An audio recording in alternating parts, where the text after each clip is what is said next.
when the Japanese Navy fought the Japanese Army, a darkly funny tale of World War II. World War II was a time of global chaos, with nations clashing in a fight for survival.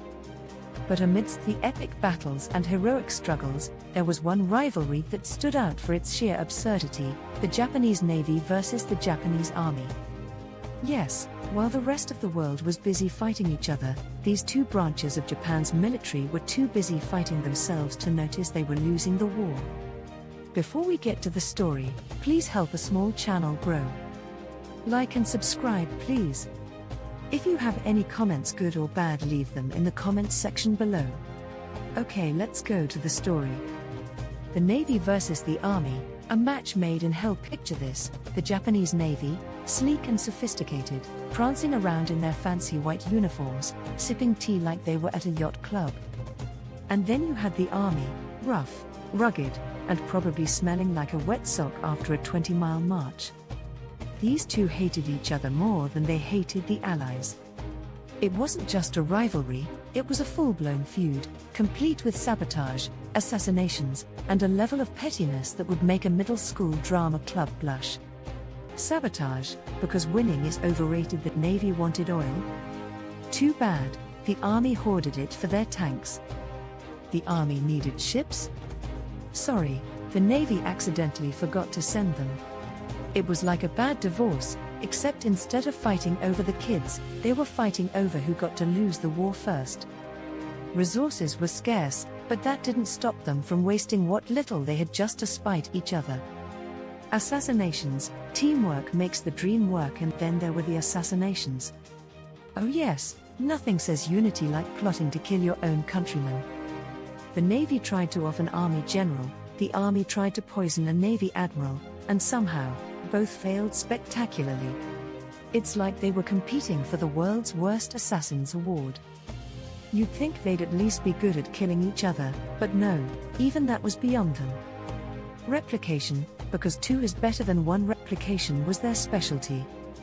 Why build one type of fighter plane when you can build two that do the exact same thing? The Navy's Zero fighter. Great. The Army's Ki-43. Also great. And completely unnecessary. It's like buying two identical toasters because you couldn't agree on a brand. Meanwhile, Japan's economy was crumbling, but hey, at least they had options. Wild competition: who can waste more resources? The competition was wild. Who could waste more resources?